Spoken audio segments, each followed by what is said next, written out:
Assalamualaikum warahmatullahi wabarakatuh. Selamat malam adik-adik sahabat BMA dimanapun berada. Kali ini saya akan coba menjelaskan bagaimana cara kita untuk melakukan yang namanya pencatatan zona umum pada perusahaan manufaktur.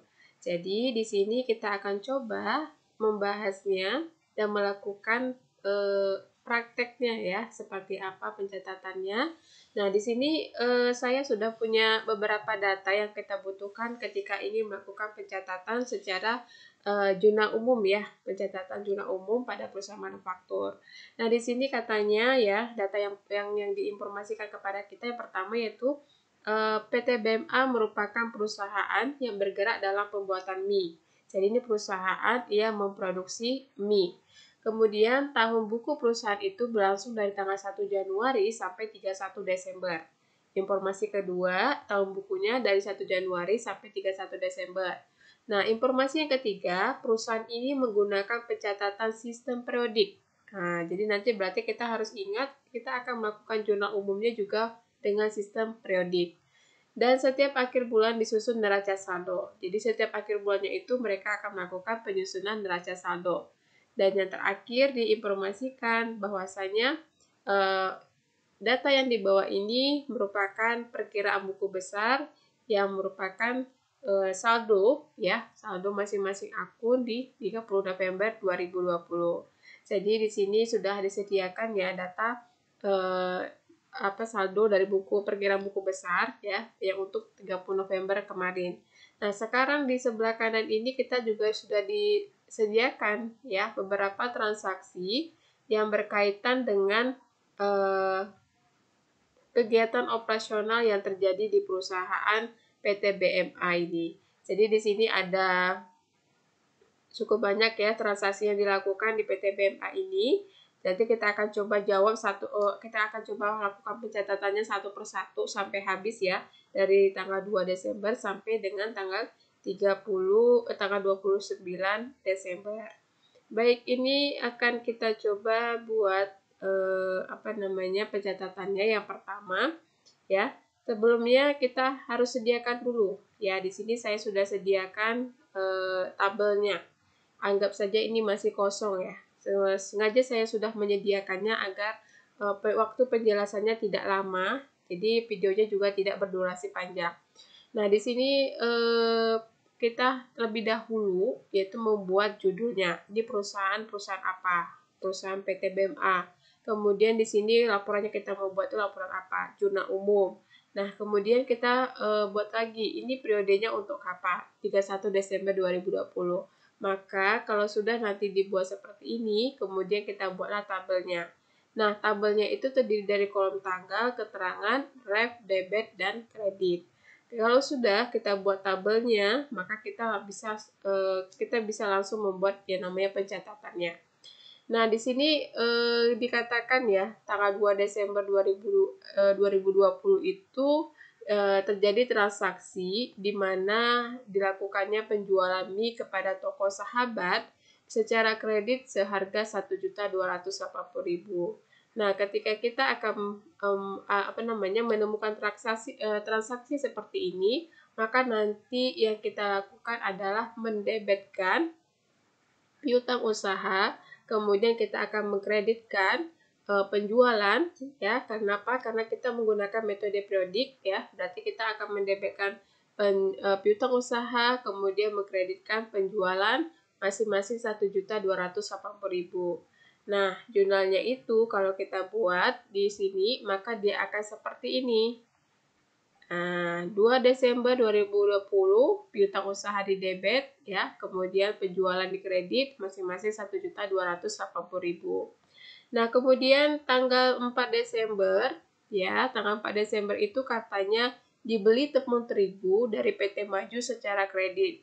Jadi di sini PT BMA itu melakukan pembelian tepung terigu kepada PT Maju secara kredit, otomatis di sini akan muncul namanya akun pembelian bahan baku. Kenapa pembelian bahan baku? Karena ini tepung merupakan adalah bahan utama dalam proses pembuatan produk mie tersebut. Jadi maka kita bikin akun pembelian bahan baku di debit, kemudian di kreditnya adalah utang usaha. Masing-masing akan kita buat nominalnya itu 3 juta.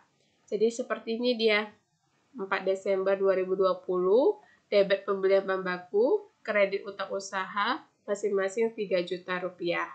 Nah, selanjutnya itu transaksi tanggal 5 Desember. Tanggal 5 Desember itu katanya dilakukan kita menerima pembayaran piutang dari CV Keren sebesar 1.520.000. Jadi di sini kita akan menerima uang kas ya atas pembayaran piutang dari CV Keren. Otomatis nanti uang kas akun kas kita akan didebet, kemudian akun piutang ini akan dikredit karena piutangnya sudah dibayar, maka otomatis dia akan berkurang.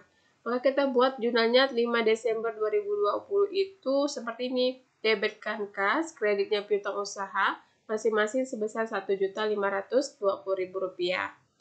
Nah, kemudian 7 Desember, ya 7 Desember 2020, dibayar upah mingguan untuk tenaga kerja langsung Rp1.200.000 dan tenaga tidak langsung Rp400.000. Ya, dibayar upah mingguan. Jadi di sini nanti tenaga langsungnya di debit 1.200.000, kemudian tenaga tidak langsungnya di debit Rp400.000. Jadi kita bikin nanti jurnalnya seperti ini, 7 Desember 2020. Ya, debitkan tenaga kerja langsung 1.200.000, tenaga kerja tidak langsung 400.000, kemudian otomatis ini akan dikreditkan kas. Karena uang kasnya akan berkurang, maka kita letakkan di kredit sebesar Rp1.600.000. Kemudian di tanggal 7 Desember berikutnya, ya, ini tanggal 7 Desember berikutnya, kita melakukan penjualan tunai mie selama 1 minggu. Jadi penjualan tunai mie itu selama 1 minggu dihitung jumlahnya adalah sebesar 2.700.000. Maka ini perlu kita lakukan pencatatannya. Ya, debitkan di sini, kas di debit, kemudian kreditnya penjualan. Kenapa kas? Karena dia dijual secara tunai, otomatis akan kita letakkan kasnya di debit, kreditnya penjualan. Masing-masing nominalnya sebesar Rp2.700.000. Kemudian selanjutnya ya, di tanggal 9 Desember. 9 Desember itu katanya dibeli secara kredit dari PT Hebat perlengkapan pabrik seharga Rp660.000. Jadi dibeli ya, yang dibeli itu perlengkapan pabrik harganya Rp660.000 secara kredit. Maka kita akan buat pencatatannya itu adalah mendebetkan, jangan lupa tanggalnya 9 Desember 2020, debetkan perlengkapan pabrik ya, kemudian mengkreditkan utang usaha, masing-masing nominalnya Rp660.000. Nah, selanjutnya tanggal 10 Desember. Tanggal 10 Desember itu kita melakukan pembelian tepung terigu, telur, dan bahan baku lainnya. Nah, ini kita belinya kepada CV Sukses secara kredit, nominalnya Rp1.980.000. Maka kita akan melakukan pencatatannya itu adalah tanggal 10 Desember 2020, pembelian bahan baku di debit, kreditnya utang usaha. Ya, debitnya pembelian bahan baku, kreditnya utang usaha, nominalnya Rp1.980.000. Jadi ini kita buat ya pencatatannya. Debitnya pembelian bahan baku, kreditnya utang usaha, masing-masing nominal Rp1.980.000. Selanjutnya tanggal 12 Desember. Tanggal 12 Desember 2020 dilakukan pembayaran utang. Jadi kita itu melakukan pembayaran utang kepada CV Malawai sebesar Rp2.900.000. Nah, ini utang yang terjadi pada periode lalu, kemudian kita lakukan pembayarannya sekarang gitu. Jadi maka kita akan buatlah pencatatannya itu tanggal 12 Desember 2020 mendebitkan utang. Kenapa didebit utangnya? Karena sudah berkurang. Jadi utang kalau sudah berkurang, ya berarti dia kita letakkan di debit. Nah, kemudian karena kita sudah bayar, maka otomatis uang kas kita akan berkurang dan letakkan dia di kredit. Nah, kemudian selanjutnya di tanggal 14 Desember, kita melakukan penjualan mie. Nah, kita jual lagi mie, tapi di sini secara kredit. Nah, kepada toko kawan sebesar Rp1.850.000. Maka kita akan melakukan pencatatannya itu 14 Desember 2020. Ya, karena penjualannya secara kredit, otomatis akan timbul di debit itu piutang usaha, kemudian kreditnya adalah penjualan, nominalnya masing-masing Rp1.850.000. Selanjutnya di tanggal 15 Desember 2020, di sini dikatakan ya, dibayar upah mingguan ya. Upah mingguan kita bayar untuk tenaga langsung itu 1.380.000. Kemudian tenaga tidak langsung 440.000. Jadi otomatis kita akan buat pencatatannya itu 15 Desember 2020, debit tenaga kerja langsung 1.380.000, debit tenaga kerja tidak langsung 440.000. Karena sudah dibayar, maka kreditnya adalah akun kas 1.820.000. Kemudian untuk transaksi berikutnya, tanggal 15 Desember 2020 ya. Di tanggal 15 Desember 2000 kembali, kemudian kita buat di sini penjualan mie selama 1 minggu berjumlah 4.260.000.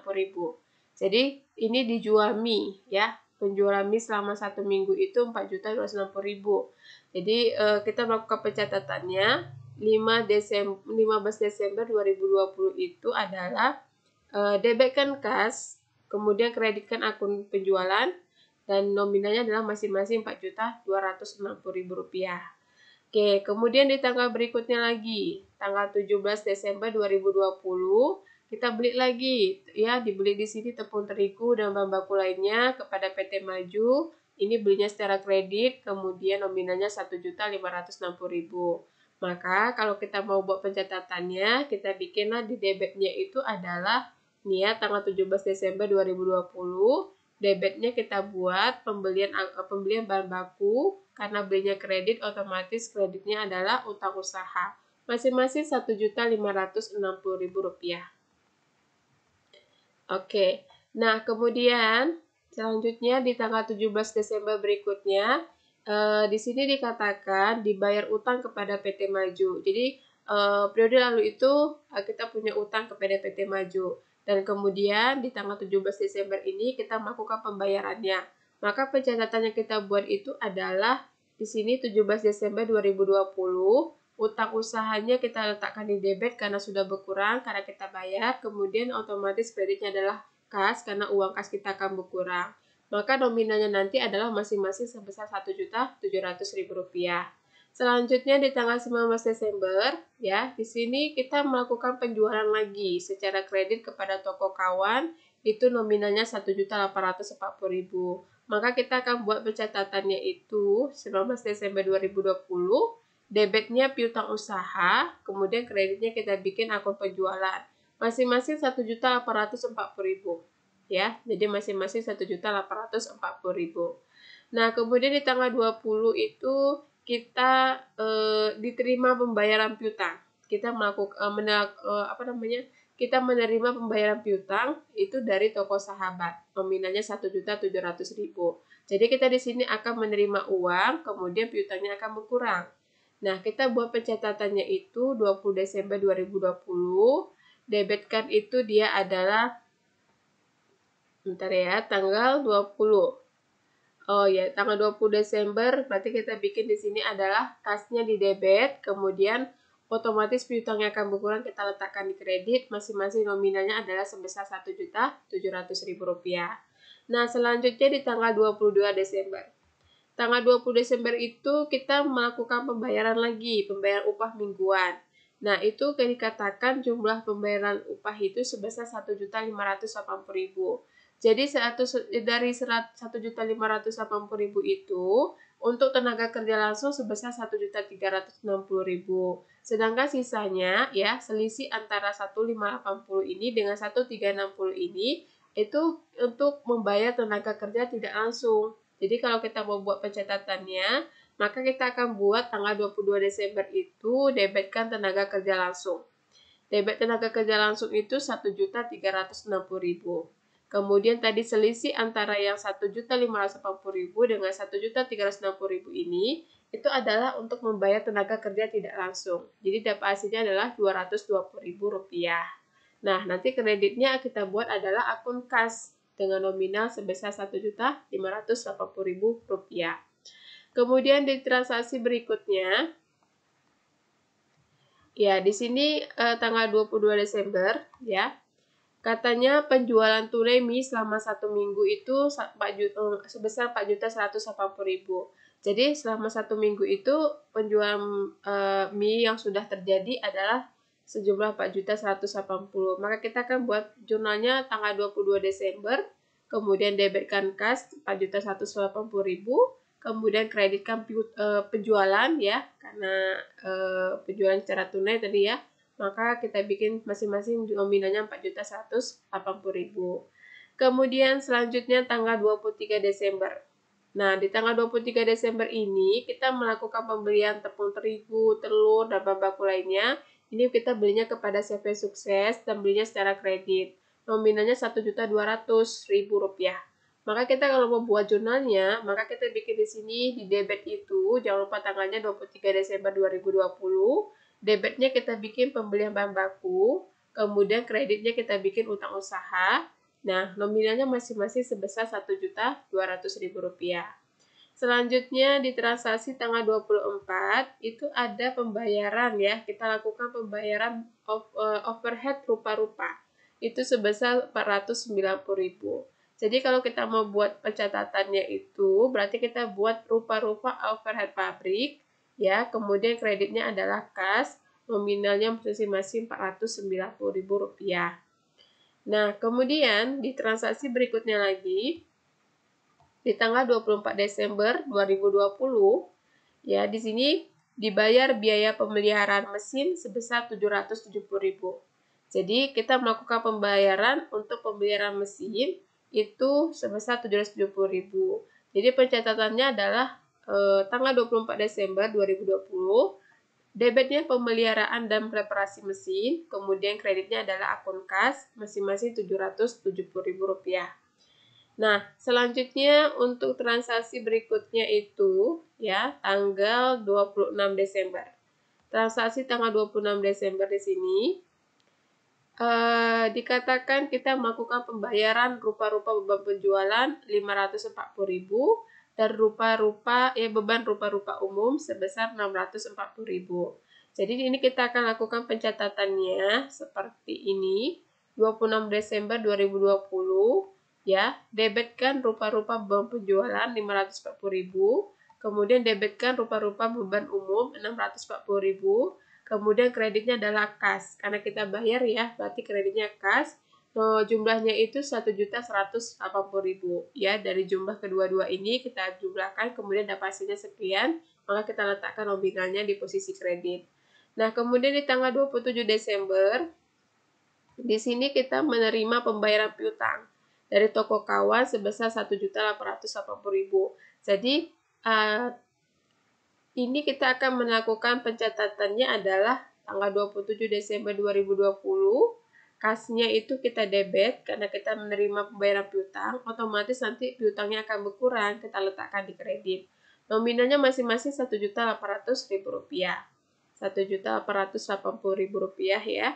Kemudian di tanggal 28 Desember. Nah, di 28 Desember 2020 ini kita melakukan pembayaran ya, dibayar kepada CV Sukses itu utang. Kita bayar utang kita kepada CV Sukses itu sebesar Rp2.200.000. Maka kita akan buat di sini ya, pencatatannya itu kita akan buat debitkan utang usaha karena kita bayar utang, kemudian kreditkan kas. Nah, karena kita telah membayar ya, jadi kalau kita melakukan pembayaran otomatis uang kas kita akan berkurang. Nominalnya masing-masing Rp2.200.000. Nah, kemudian di tanggal 29 Desember 2020, ya, tanggal 29 Desember 2020, dibayar upah lagi. Ya, kita bayar upah mingguan lagi, kemudian itu untuk tenaga kerja langsung Rp1.260.000, untuk tenaga kerja tidak langsung Rp360.000. Jadi kalau kita mau buat pencatatannya itu, ya seperti ini. Debitkan akun tenaga kerja langsung Rp1.260.000, debitkan tenaga kerja tidak langsung Rp360.000, dan kemudian kreditnya akun kas itu sebesar Rp1.620.000. Jadi kalau sudah seperti itu ya kita bikin ya, kemudian transaksi berikutnya tanggal 29 Desember itu ada penjualan tunai mie selama 1 minggu lagi ya, Rp4.440.000. Jadi kita buat pencatatannya adalah debitkan kas, kreditkan akun penjualan, masing-masing Rp440.000.